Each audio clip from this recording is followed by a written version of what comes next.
Little Kitten's Search for Mama. Once upon a time, in a cozy little barn nestled at the edge of a green meadow, a tiny gray kitten named Mimi blinked open her sleepy eyes. Sunlight streamed through the wooden slats above, painting warm, golden stripes on the hay.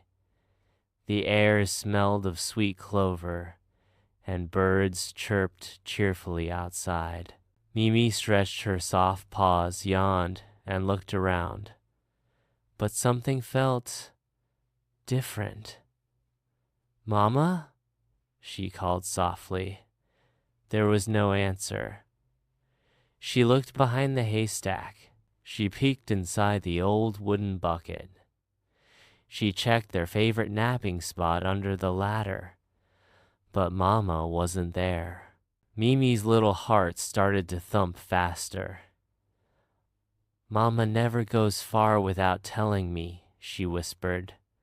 Where could she be? She tried to be brave, just like Mama always said.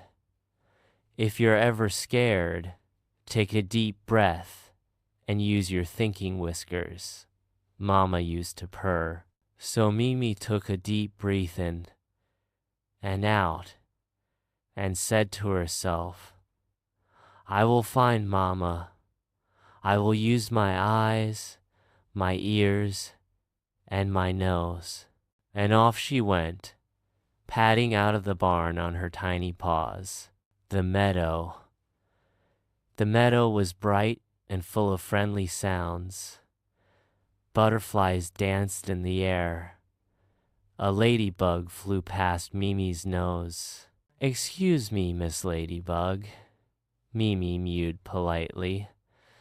"Have you seen my mama?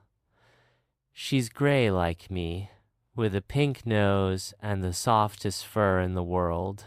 The ladybug landed on a blade of grass and thought for a moment. "I did see a gray blur go past the daisies not long ago," she said kindly. "Maybe that was your mama?" "Thank you," Mimi said with a hopeful flick of her tail. She hurried to the daisy patch, sniffing every flower. But all she smelled was honey and pollen. Suddenly, she heard rustling nearby. Could that be Mama? She crept closer and out popped a bouncy brown bunny. "Oh!" Mimi meowed in surprise. The bunny giggled. "Hello, kitten. You look lost." "I'm not lost," said Mimi bravely, though her tail twitched nervously. "I'm looking for my mama. Have you seen her?" The bunny scratched his long ear. "I saw someone gray headed toward the stream. Maybe that's her." "Thank you," Mimi said and scampered away. The stream. The stream sparkled in the sun like a ribbon of silver. Dragonflies zipped above the water. Mimi tiptoed to the edge and peeked into the reeds. "Hello?" she called. A frog leapt onto a rock. "Ribbit, who's there?" "I'm Mimi," she said. "I'm looking for my mama. She's gray and sweet and always hums lullabies." The frog thought. "I heard humming earlier. It came from that way," he said, pointing with a webbed foot. Mimi followed the sound of the water, her ears perked and her tail high. Then she heard it a soft humming, just like Mama's. "Mama," she called, rushing ahead. But when she reached the clearing, it wasn't Mama. It was a shepherd dog humming while watching his sheep. "Oh, excuse me," Mimi said, trying not to cry. "I thought you were someone else." The kind dog tilted his head. "Are you all right, little kitten?" "I'm looking for my mama," Mimi whispered, "but I keep finding the wrong animals." You're being very brave, said the dog. Sometimes the journey teaches us more than we expect. Keep going. You're closer than you think. The forest edge now Mimi was feeling tired. Her paws were dusty. Her whiskers drooped. I miss Mama, she said, curling up under a fern. I don't know if I can find her. Just then, a pair of eyes blinked in the shadows. It was a fox, but not a scary one.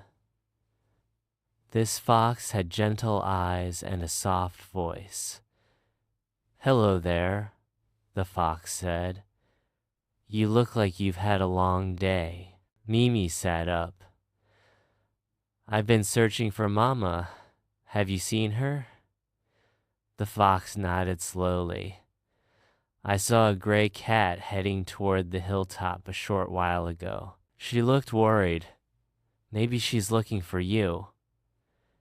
Mimi's eyes lit up. Really? That could be her. Be careful on the hill, said the fox kindly. Stay on the path, and don't talk to strangers unless you feel safe. I will, said Mimi. Thank you. The hilltop. The path up the hill was steep, but Mimi was determined. With every step, she thought of Mama's warm fur, her lullabies, her gentle kisses on the top of Mimi's head.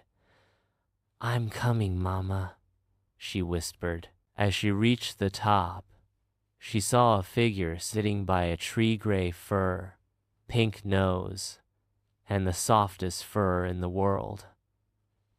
Mama, Mimi cried. The cat turned, eyes wide, and in an instant, Mama was running to her, scooping her up in a tight cuddle. Oh, Mimi, Mama cried. I've been looking everywhere for you. I was looking for you too, Mimi said, pressing her face into Mama's fur. I just went to find a warm spot for our nap, Mama said. When I came back, you were gone. I used my thinking whiskers, Mimi said proudly. I asked for help. I followed clues. And I didn't give up. Mama kissed her nose. That's my clever kitten. You were very brave. Back to the barn. As the sun began to dip behind the hills, Mama carried Mimi back down the path. Together, they passed the fox, the dog, the frog, the bunny, and the ladybug, all of whom smiled and waved. Thank you, Mimi called to each of them. Back in the barn, Mama fluffed their bed with straw and pulled Mimi close. I'm proud of you, Mimi, she purred. Even when you were scared, you stayed kind, thoughtful, and brave. Mimi yawned and snuggled into Mama's side. And I learned that even when I can't see you, your love is always with me. Mama smiled. Always, little one. Outside, the stars began to twinkle, and the world grew quiet. Safe in Mama's arms, with the memory of her big adventure in her dreams, Mimi purred softly, and just before she drifted off to sleep, she whispered, Mama, I love you. I love you more, Mama whispered back.